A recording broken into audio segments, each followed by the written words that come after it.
What's up guys, this is Shira talking and welcome back to my channel. In today's video I will guide you through the new update for months in SaGa Universe. Well, we have the launch of two new banners and we need to talk about them because they will last for 22 days, that's right, it's not just 2 weeks. And something very important this time, the paid versions of the banners have a guarantee of an on-banner pull when you get a double S drop. So this increases the chance of getting the new styles, if you want to purchase gens, that is. So 1.66% chance of each one of them for both of the two new banners, either Mirza or Saruin. And you can see that I already pulled it, I'll be showcasing my pulls later. But now I want to talk a little about the banners. I will have a full review coming later, but let's do some chatting. And first we have Mirza. This character here is now very defensive, breaking through all the problems we had in the past version of Mirza that had low endurance, low speed, and bad BP generation. He fixes it all, but it still requires inheritance from his UDX style. First of all, he negates all shadow damage, and he has a 37% chance to chase all of his attacks with a skill that is full AoE, C power, and recovers HP by more than 1000. All this is already enough to make the character good, but he has more. He has Hero Switch, that is just action switch, but more offensive than defensive. And Intrinsic Sword, so that means that you need to give equipment to make resist. So, plus 35 points of resistance, you can see it. He will always negate Shadow, so you only have to care about the other ones. He already resists Slash, so care about Blunt, Pierce, Heat, Cold, Lightning, and Sun. Then we have a free skill that has both Slash and Sun to help out with his trigger mechanics, so that he has attack and defense boosts. And remember that his triggers also give him 2 BP, so he is a character with 5 BP per turn. Then he has this skill called Heroic Stance. That is actually interesting because it takes 6 BP when you use, but by the end of a turn you get another 3, as always, and it will give him a region of 3 BP per turn for 3 turns. That means that on the next turn you will still have 10 if you use it on turn 1. If you don't need to heal right on turn 1, you can just give this because he will get 30% increase in damage for the whole fight. He can only use this 2 times. You find a moment where you don't need to heal and use this to increase damage potential, because Mirza can actually do better damage than Chef Polka, for example, but not more damage than Rag Robin if Rag Robin stacks lots of STR buffs. Then skill number 3 is Silver Light Fangs. This is a triple S attack that is strong by itself, 10 BP cost, he can use it every 2 turns, but it has a 50% chance to trigger Silver Light Dance. That's the same skill from his passive. That means that when you use Silver Light Fangs, you actually have 2 chances of AoE heals. One from the skill, another one from the passive. One has 50%, the other one has 37%. It's very nice, but it's not a guarantee. If you want to bring him as your main healer, well, you have a hard time. But if you have Steel Blade Light from his past UDX style, you can guarantee 1 heal and have a chance of a second one. Healing for lots and he will taunt, but he can actually self-sustain. He self-heals well and heals the party well. The best healer in the game right now, but the second and third best ones will be Chef, Polka, and Muse, alongside Maria with her healings, but she can only use it 2 times per battle. Mirza receives an OP grade in our tier list. And now the next one will be Minstrel, and he is actually a very good support. Well, I have to fix something. In my preview I said that his third passive, Offensive and Defensive Inspiration 2, will give 25% damage reduction, but that's not true. Sorry, I didn't know the real value, but this passive exists on JP and it has a different value. It's minus 15% damage, so not as strong as a Scrum Guard, but good enough because it does not rely on having everyone alive. He also gives 15% damage increase and recovers 2 BP by the end of a turn. Lots of effects, but there's something strange with Minstrel. He also has this passive that appears on Enya, where he buffs all surviving allies BP by 1 on the start of a round. That it needs 4 farming setups and buffs out status by 15% for everyone. It's good on boss fights to have this buff, but well, after 1 turn you will have decay and this will not matter at all. But he is a multi-purpose character, can be used to help out when farming and also on the start of boss fights. Then the last passive, he recovers 2 BP on start of battle and will heal everyone's HP by around 1,200 on overdrive. That is actually very good and has the same effects as Time, Summer Professor, and Mask. But the good thing is that he does not taunt, and he doesn't want to because he's actually pretty fragile. You can see that he does not have a real defense passive to himself. But there's something very interesting in his skill called Starlight Slash, where he will just buff all surviving allies will by 40%. That's a very big value to start the fight with. He already gives 15% from his passive, so you have 55 on turn 1. And also a defense stance spell, large, that decreases spell damage by 35%. Minstrel was made to fight versus bosses that uses spells, and can try to inflict ailments on you as well. And after Starlight Slash, you can start using Oratorio, that costs 5 BP, but he gets 1 BP back. And he's a 5 BP per turn character, that means that it will take lots of time for him to use Starlight Slash again, unless he skips 1 turn of Oratorio. And that should be usually the main way to use Minstrel, because you want to use Starlight Slash on overdrive so that you can heal the party, for lots of different effects. Minstrel is not a character with the highest buffs for everything. He's a little fragile, but he can be used in some squads where you want BP or where you want extra magical defense, although there's a lot of competition like Muse, Maria, Quit's Daughter, and Melissa. Then Minstrel will receive a triple S grade in our tier list. Then there's Aldora, that is a very resistant damage dealer. She has lots of passives for damage, 60%, and can also self-heal a lot. But the problem is that she lacks damage. She has this skill that's super weak and recovers a lot. She can recover like 2,000 a turn because of her passive inactive. And then she just stick to using Fireclad Slash. That is a skill that has an increased damage, but well, she cannot be considered a nuker. She's just a resistant damage dealer for fire. She also has a skill that can be used for farming, but I don't think that she offers enough.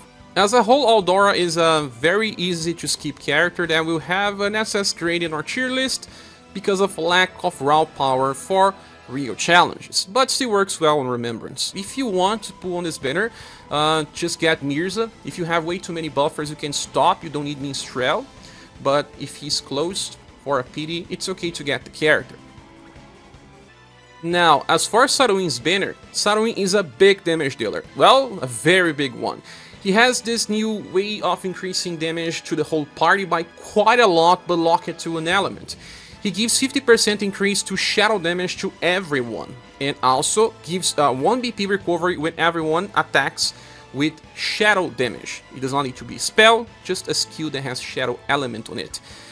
He also buffs his status by 15% on the start of each turn, starts the fight with 13 BP, and he also increases damage by 30% and reduces damage taken by 30. Because he self-buffs, he also takes less damage than usual, and he is actually pretty resistant and a strong damage dealer. His main gameplay is to buff people when farming, or just open the fight with Wave of Malice. He can use this 3 times. This will increase his damage by another 50%, and also gives him 1 BP by the end of turn. After 3 uses of Wave of Malice, he will have now 7 BP by the end of each turn. And then he will use Evil Grudge on turn 4, and then Immortality on turn 5. This is a 4S attack with Slash and Shadow, and now that he has so many passives stacked, he will do insane amounts of damage. He's one of the first characters that will break through the damage cap easily with a single hit. And then he will just keep cycling between those 2 attacks. On overdrive, he's gonna do more damage, and he makes Hercules look like a joke when he got released recently, and Saruin is just much better. There is also something else with Saruin. If you have his UDX style, there is an attack called Destructive Blow that now can be used 3 times in a row for very big damage, and can be used for event farming, boss farming, and even when you consider Immortality for single waves events, it's lots of damage, and Saruin receives an OP grade in our tier list as one of the best damage dealers in the game. Saruin will stay important as long as you have other shadow damage dealers in your party for boss fights. So he comes with 2 other ones. We have Death, that comes with some problems. Death has this passive where it gets heat up when he kills targets. But why? Because he is kind of made for bossing. He has this damage reduction by 25% and can also get heat up by just 5 turns, getting 15%. Morale up, medium, and intelligence buffs as well. The second skill can instant kill, and if he kills, he gets VP back. He can instant kill many waves in a row. So it will also work for the next Remembrance battle. It has a very strong attack with Netherworld Sight. That is a 3-hit attack with B power, much like Vandalize but costing more. 13 BP is a little prohibitive, but Death will benefit from being on the same squad as Saruin. And there is this skill that will recover his HP, but it has very small effect. It's not that important. That's not a very good style. If you want to skip, you can. Death will only receive a standard SS rating or tier list, and is the last interesting character of the banner.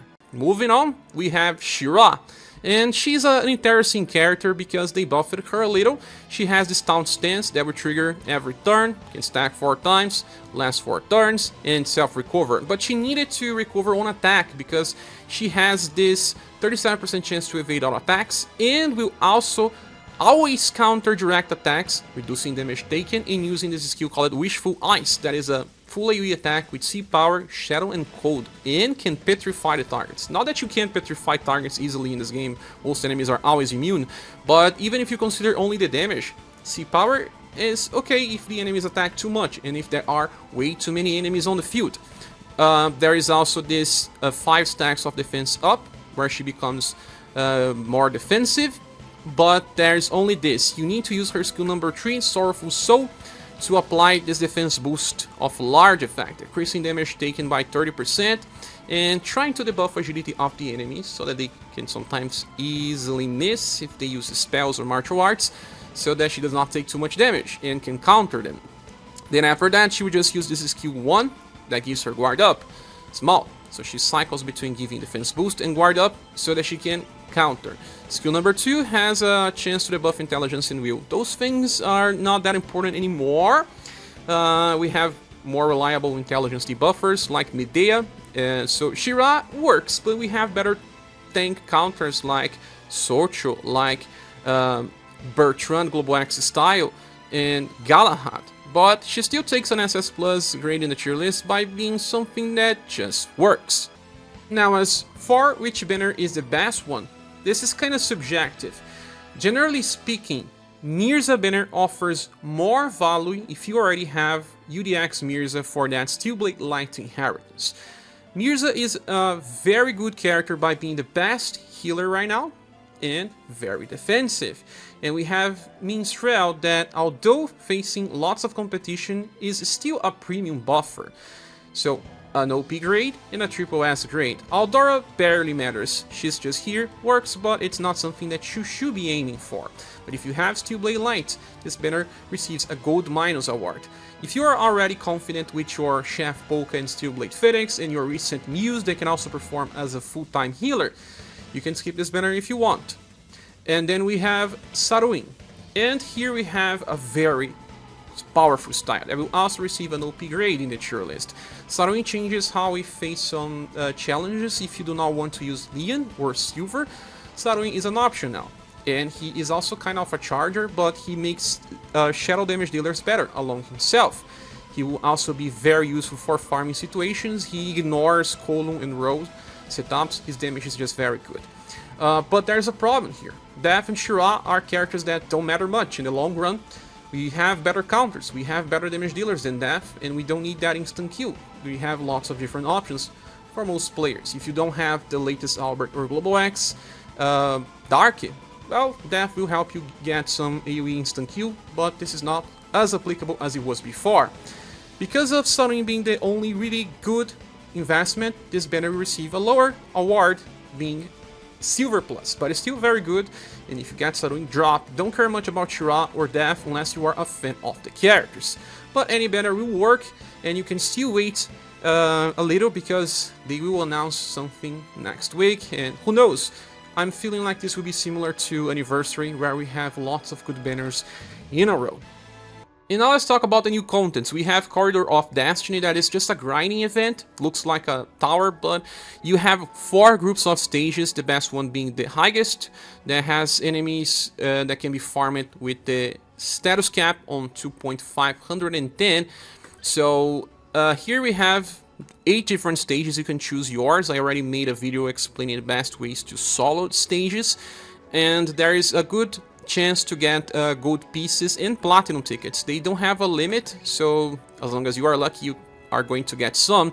There's also materials for Aldora weapon, also Saruin's weapon, and Mirza and Albert's weapon. You can craft them on the forging system. Besides the event, we got a new series of boss fights. Just click challenge and then permanent. Here, clean corridor of destiny. We have to fight versus 13 bosses, and I still didn't make a video about this, but I will be making. The rewards are kind of simple, 50 gems and 10 gold pieces per stage. I will make a video about these fights later. And the new forgeable weapons, like mentioned, work for the new characters. We have Evil Dark Great Sword that was made for Saruin, but you can actually get it with different passives that will work for other Great Sword users. But the good thing, it comes with the Shadow element. The second weapon, Sword of Flaming Fury, was made for Aldora. But you can also get different passives to make it work with different characters. If you get Power and Heat, for example, it can also work for Rick Welfare style. But besides, there is Sunshine Night Sword made for Albert. It's returning because it's just the same type of weapon for Mirza, because it has the light element. Although the recent Mirza does not need the light element, he just needs STR and physical damage. But if you want to inherit spells, I don't know why would you do it, the weapon has access to spell power. In another update, they added a new paid package in the Jewel shop. This one here will give you 17,600 paid jewels. Here in Brazil, it seems to be around $99, alongside some Testaments of Might, Hidden Attribute Orbs, Promotion Scrolls, Altar Mat tickets, and Aurum. And you can purchase this 3 times. It's the only new package, everything else is just old. So we can expect new packages in 7 days from now. Now let's talk about the quality of life updates. So they changed something about the hidden dojo materials. Now you only have one type of orb for hidden status. It's just called hidden attribute orb now. It's much simpler, you don't need to keep purchasing lots of different orbs. But the Testaments of Might are still the same. You can get some rank 4 per week. In the future they will also unlock rank 5. They gave us lots of it just by logging as well. In this new event, we also have the 30 million global download celebration. They are giving us 2,000 gens over the course of 5 days doing quests. And if you don't know already, you probably do, we got plenty of free gens during the update. And well, it was 3,000 gens just on the start, and then we will get 27,000 more, for a total of 30,000 gens during the month. But we also got 3,000 just by starting the celebrations and some compensations for the maintenance. That's actually lots of gens, and because the banners will last more than normal, we can expect lots of banners to compensate that many gens. Now there is also something new. When you click the video ads, you can watch some ads to get free gens. They added new items on the selection of the exchange shop. Just go there and we have some interesting options. There's only one character to get, that is Paul. And after Paul, they added a book of secrets, promotion scrolls. They are very pricey. If you, well, spend it all, you cannot purchase anything else. I will only suggest getting the Testaments of Might and the Amplification Scrolls. Forget about the promotion scrolls, they are giving lots of it recently, and books can be found in many different places. Also, something very important they added, go to Dojo. If you are a new player, you're gonna love this. Here on the expeditions, you see a new temporary expedition where you can raise the status to way higher than 190, like they say here. And the HP that your characters can achieve is very high as well. The ones that I have here have right now, I guess, 2,150. You can reach 2,190. So get your new characters here, use all your expedition tickets, and then start training them on the new corridor event. This is gonna last for 33 days, so there's plenty of days left. If you don't have enough tickets, they are gonna send a lot. There's still more stuff inside the game, but you cannot easily see. Go to the news page, and there are 2 new amplifications. Thrill of Sorrow from Shira Freestyle. It's now 4S damage, but it debuffs love and charisma of the party. Use it with care. And Withering is a skill that you can find on Leonid and also Death that can debuff 2 different status. There is also daily auto rematch tickets that got doubled, so you can grind faster, 10 times style experience on the monster filled training cave, 10 times Arun gains on the big treasure hunt, so those daily dungeons, don't forget to do them, especially if you are a newcomer. And it's still not inside the game, but in the next update for the final island, we'll see Testaments of Might rank 5. Yeah, JP even has rank 6. So we have a new layer of status increase for our characters. And that's it. We'll also be getting 36 Testament of Might rank 5. Bring it to your best damage dealers. This will be the best usage. I guess this covers everything in this new update. I'm having lots of fun because of the new characters, so I hope you are enjoying too. If I forget something, please say here in the comments. Thank you so much for watching this video. Please subscribe if you haven't, and if you want to support the channel, there are links on the description of the video. I hope to see you soon in the next video or live stream.